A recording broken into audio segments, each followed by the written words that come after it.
రైతులకు మరిన్ని సేవలు అందించేందుకు ఏపీ సీఎం చంద్రబాబు నాయుడు అడుగులు వేస్తున్నారు. ఇప్పటికే ఎన్నో పథకాలు ప్రవేశపెట్టిన ఆయన తాజాగా మరో పథకాన్ని అమలు చేసే దిశగా కసరత్తులు చేస్తున్నారు.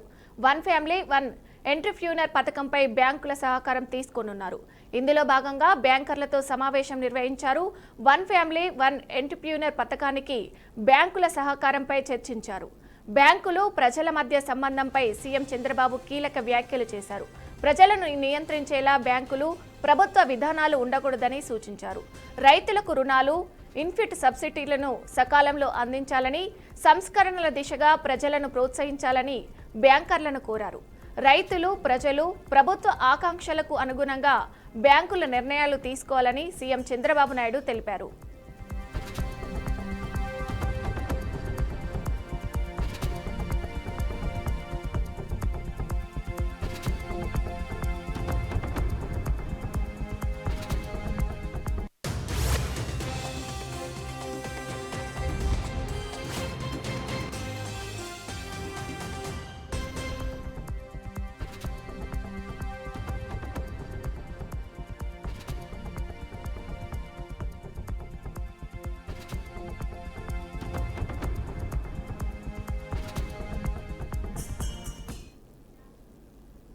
రాష్ట్రంలో ఎరువుల కొరత ఉండడంతో కొంతమంది దాన్ని క్యాష్ చేసుకోవడానికి చూస్తున్నారు. రైతులకు రైతు సేవా కేంద్రాల ద్వారా సరఫరా చేయాల్సిన అధికారులు ప్రైవేటు వ్యక్తులతో కుమ్మక్కై అన్నదాతలను దోచుకుంటున్నారు. కొంతమంది అధికారులైతే తమ మనుషులకు మాత్రమే యూరియాను ముట్టచెప్తున్నారు.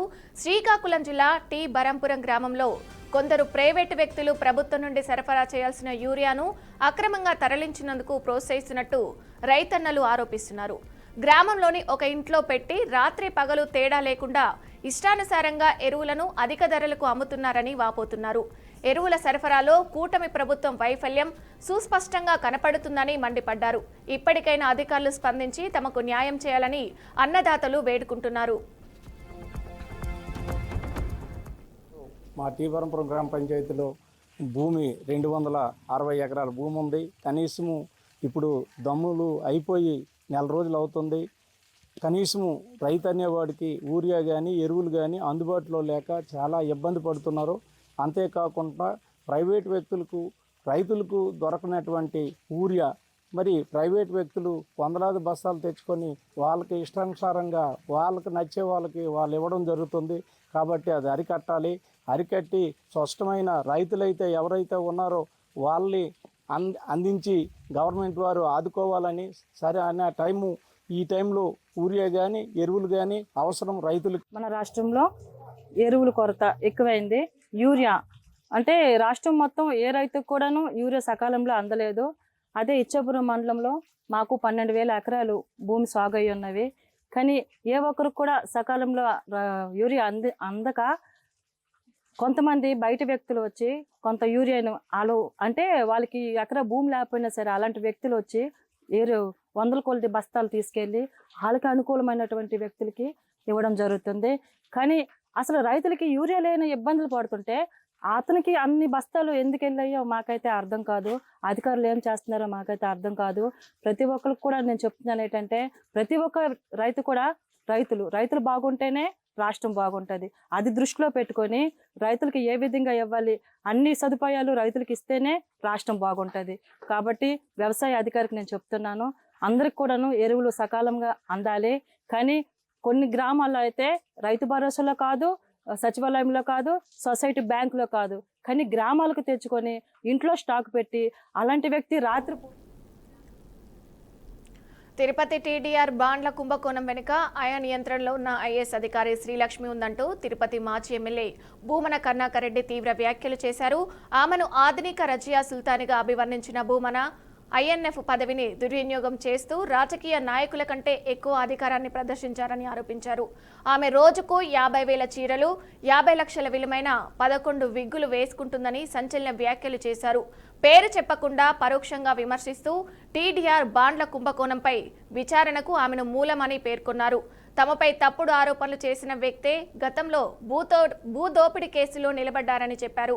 ఎలాంటి విచారణకైనా తాను సిద్ధమని భూమన్ స్పష్టం చేశారు. నా మనసులో ఉన్నటువంటి అభిప్రాయం ఇది. దీనికి ప్రధానమైనటువంటి కారణం ఒక అవినీతిలో అనకొండ లాంటి ఒక అధికారిని టీడీఆర్ బాండ్ల పేరుతో దోపిడీ చేయటానికి, తద్వారా 100 కోట్లు నొక్కియటానికి ఆవిడ పన్నిన కుటిల పన్నాగాన్ని అడ్డుకున్నాము అన్నటువంటి దుగ్ధతో, కోపంతో ఆవిడ ఏం మాట్లాడినా చెల్లుతుంది కాబట్టి 2,000 కోట్ల రూపాయలు అవినీతి జరిగిందేనని ఆ రోజు నుంచి ఈ రోజు వరకు కూడా మా మీద ఎంత ప్రచారం చేశారో అందరికీ కూడా తెలుసు. ఇప్పుడు మళ్ళీ చెప్తున్నాను, నేను ఏ విచారణకైనా సిద్ధమే. 1 రూపాయి అవినీతి మేము చేసి ఉండినా మేము దేనికైనా కూడా ఆ శిక్షకు బద్దులమై ఉంటామనని. కానీ ఈ అవినీతి అధికారిని గత 30-35 సంవత్సరాలుగా తను ఎక్కడ పనిచేసినా 100,000 కోట్ల రూపాయలు లూటీ చేసి, అత్యున్నత న్యాయస్థానం కూడా మీ నీతి గురించి మాకు చాలా బాగా తెలుసులేనని వెటకారపు మాటలు పడ్డటువంటి అధికారిని. ఓ పూతనకు ఏమాత్రమూ తక్కువ కాదు, లంకిణి కంటే కూడా చాలా విపరీతమైనటువంటి చేష్టలు ఉన్నటువంటిది. రోజు ధరించే చీర ఖరీదు కనీసం అంటే 1,50,000 రూపాయలు. ఆమె చేసేటువంటి ఉద్యోగం ఏంటి, ఆమెకు వచ్చేటువంటి జీతం ఎంత, ఆవిడ ధరించేటువంటి చీరల ఖరీదు ఎంత, ఇవన్నీ కూడా నాకు చాలా స్పష్టంగా తెలుసును. 50 లక్షల రూపాయల కంటే విలువైనటువంటి విగ్గులు ఆవిడకు దాదాపు 11 ఉన్నాయి. ఆవిడ అసలు భూమినే కొల్లగొట్టింది అన్నటువంటి పేరు కూడా గాంచినటువంటి వ్యక్తి. నా మీద తెలుగుదేశం వాళ్లను ఉసిగొల్పి 2,000 కోట్ల రూపాయల అవినీతి జరిగింది అని ప్రచారం చేయటానికి ఈ ఆధునిక రజియా సుల్తానానే కారణమని. తెలంగాణ రాష్ట్ర ముఖ్యమంత్రి రేవంత్ రెడ్డి పైన మహిళా రైతులు మండిపడుతున్నారు. సీఎంకి రైతుల కష్టాలు పట్టడం లేదా అంటూ నిలదీస్తున్నారు.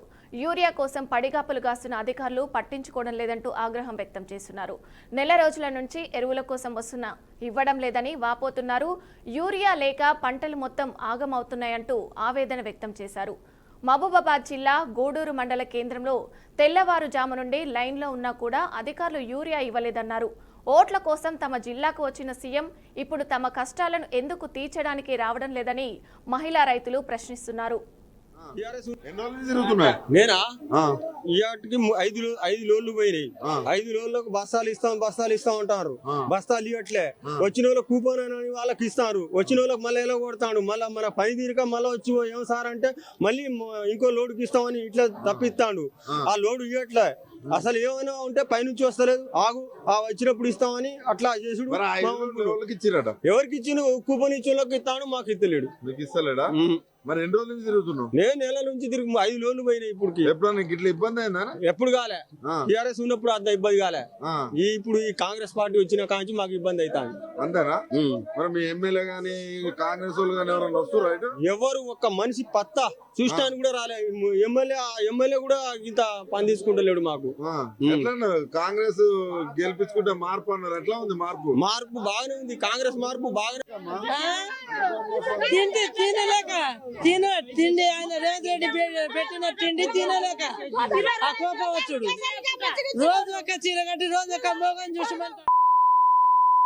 చెప్పుతాడు కొడతా. ఎప్పుడైనా ఆడోళ్ళు వచ్చినా మేము ఎప్పుడైనా ఆడోళ్ళు వచ్చిరా? ఎంతమంది ఈ వానాల బుడదలో ఎప్పుడైనా వచ్చినా మేము?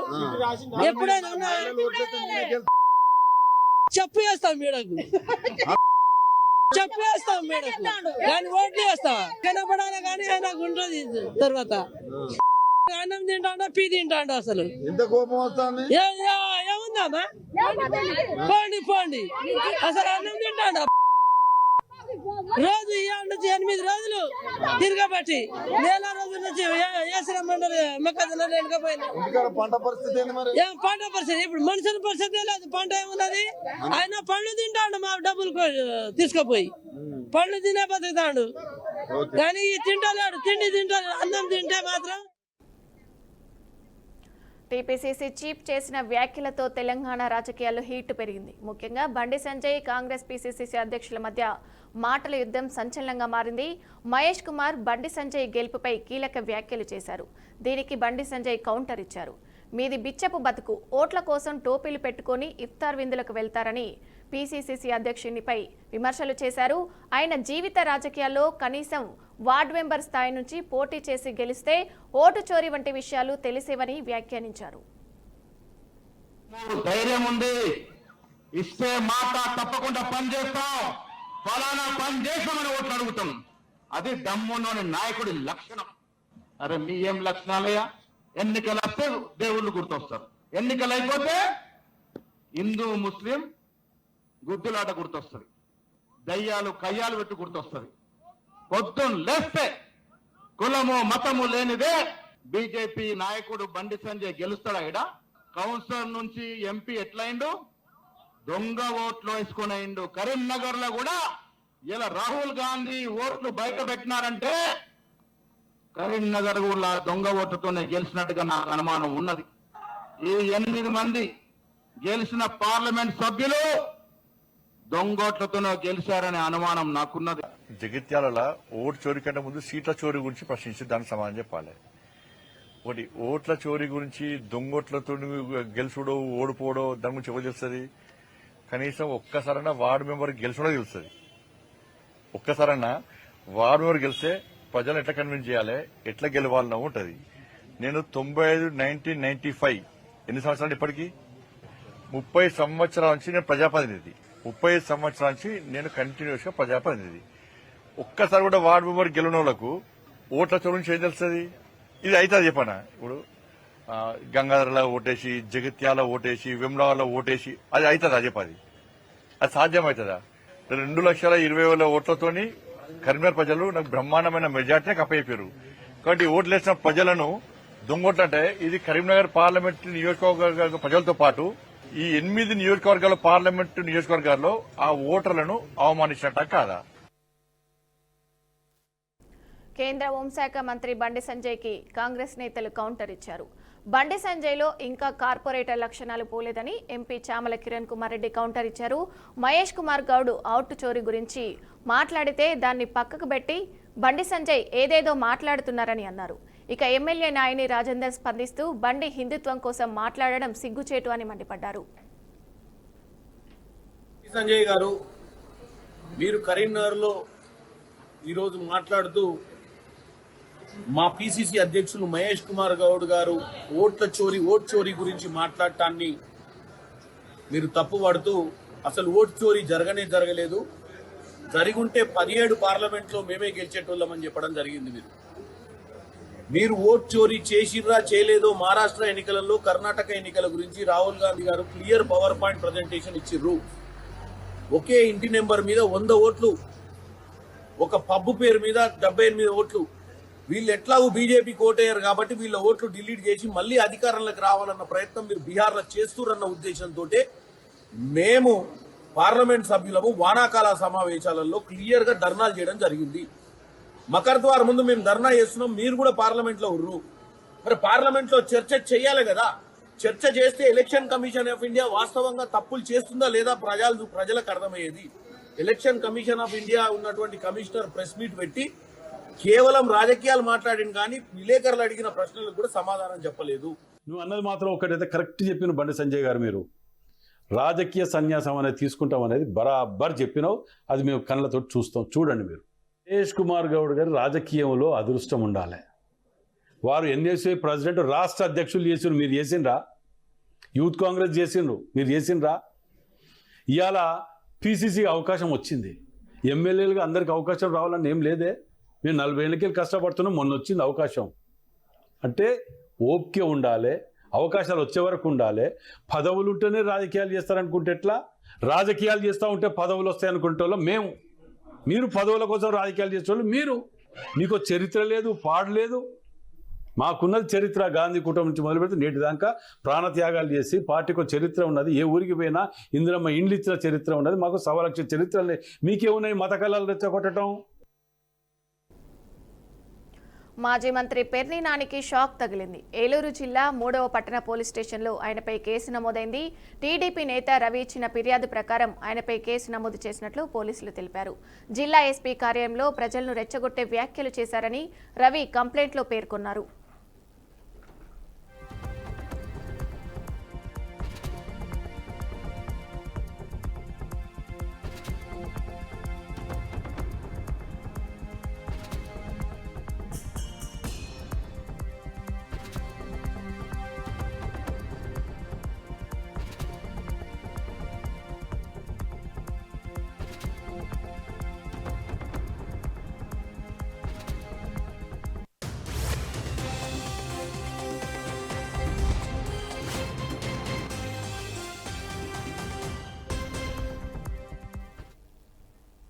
ఆదివాసీ చట్టాలకు తూట్లు పొడుస్తూ అక్రమ సంపాదనకు తెరలేపుతూ ప్రభుత్వ ఆదాయానికి గండి పెడుతున్న పంచాయతీ సిబ్బందిపై చర్యలు తీసుకోవాలని తూడుం దెబ్బ ఆదివాసీ సంఘ నాయకులు డిమాండ్ చేస్తున్నారు.